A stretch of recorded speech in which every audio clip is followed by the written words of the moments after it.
Chapter 5 The Bankers Who Loved Art. The Medici family of Florence was incredibly wealthy. You've already heard some stories about Lorenzo de' Medici and the artist he supported. Let's first learn more about Lorenzo's godfather, Cosimo, who really established the family as patrons of great art.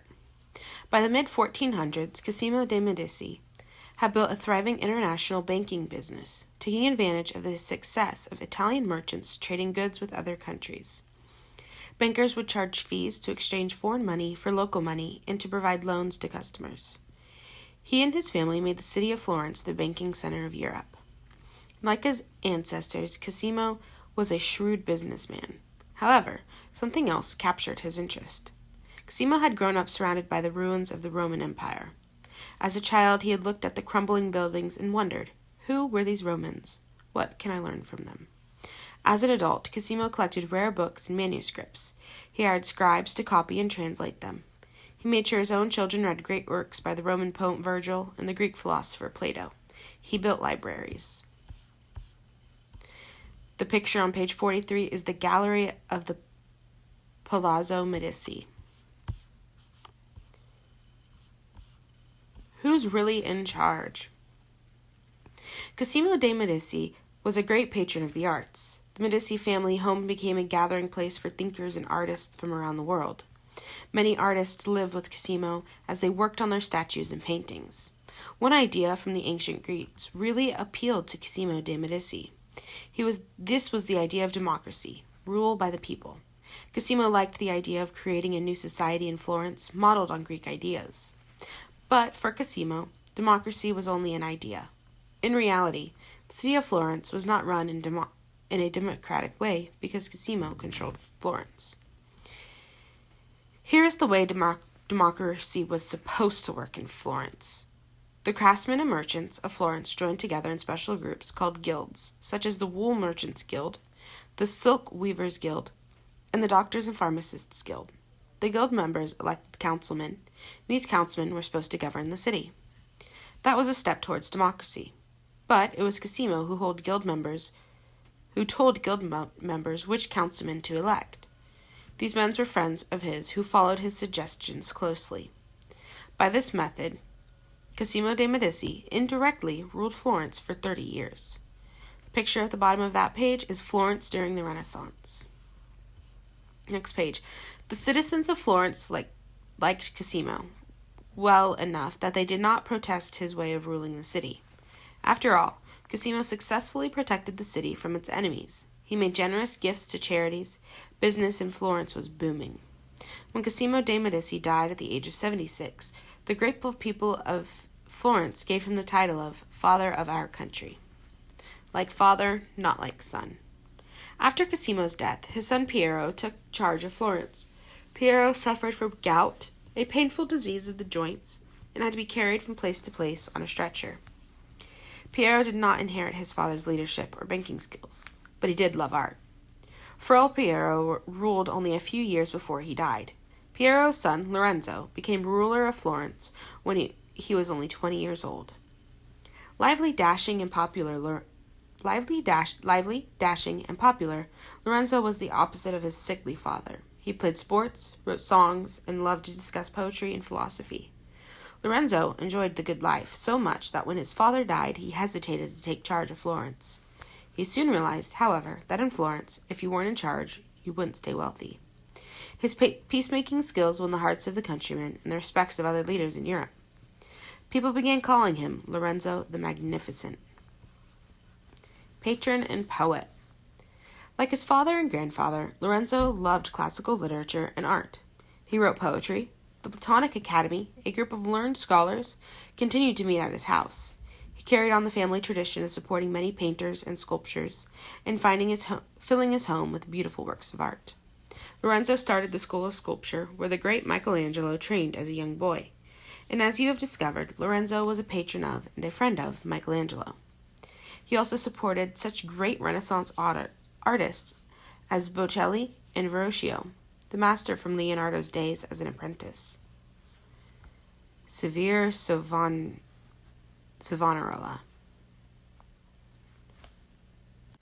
Lorenzo had ruled Florence for about 10 years when the monk named Savonarola came to the city. Little did Lorenzo know the trouble this man would bring.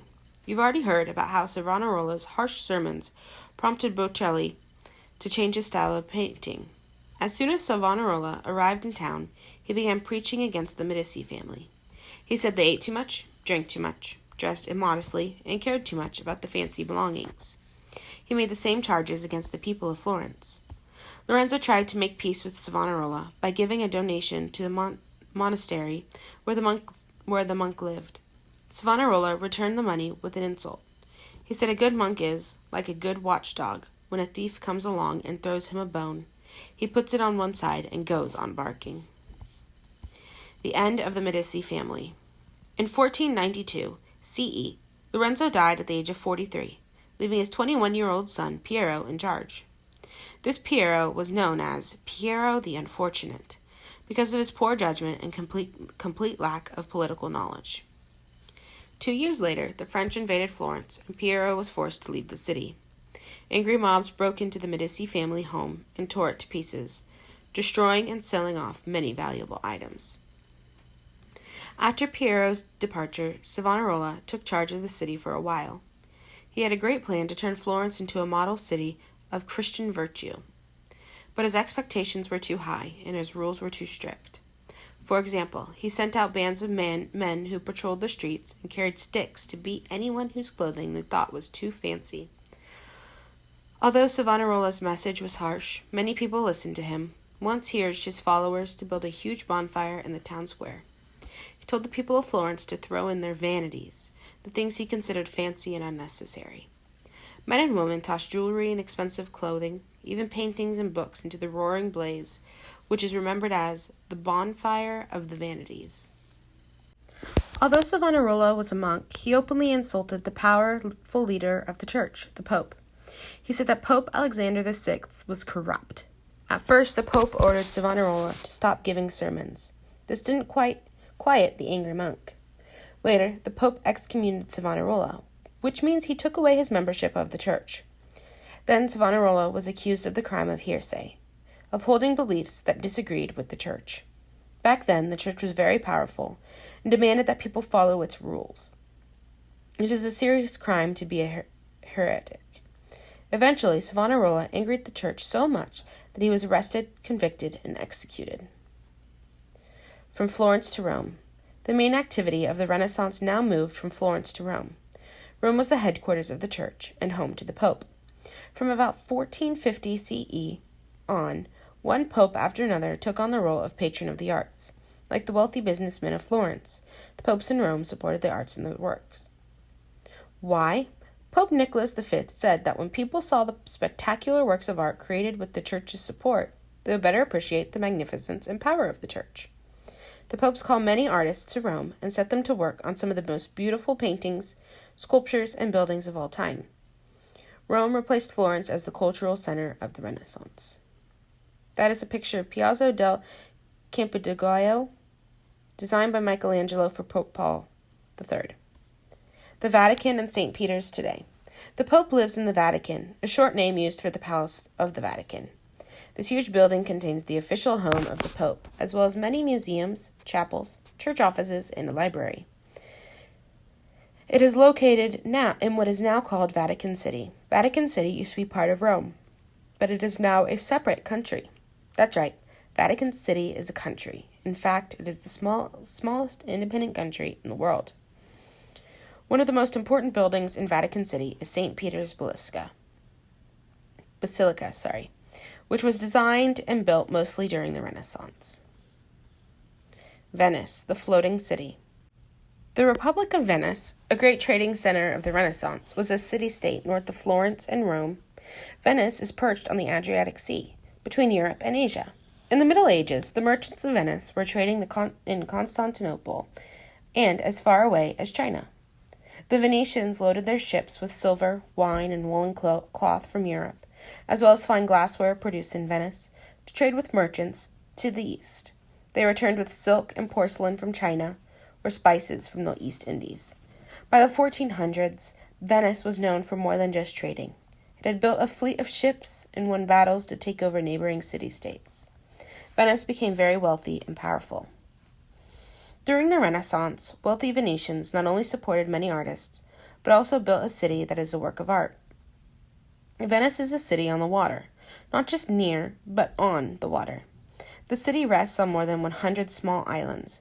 To connect many of the islands, the Venetians built bridges as well as a maze of narrow waterways. These waterways, called canals, crisscrossed the city and made it possible to get from one little island to another. The most famous of the canals, the Grand Canal, winds through the city for about 2 miles. Even today, people travel on the canals in long, sleek, flat-bottomed boats called gondolas. In the heart of the city's life was a huge open area called St. Mark's Square, where thousands of pigeons flock before the doors of the magnificent church called St. Mark's Basilica, the master of color. Titian was considered to be the greatest Venetian artist in the 1500s. He is perhaps best known for his use of vibrant color. Titian's portrait revealed his ability to capture his subjects' personalities. As well as people, his paintings often contain mythological and religious themes.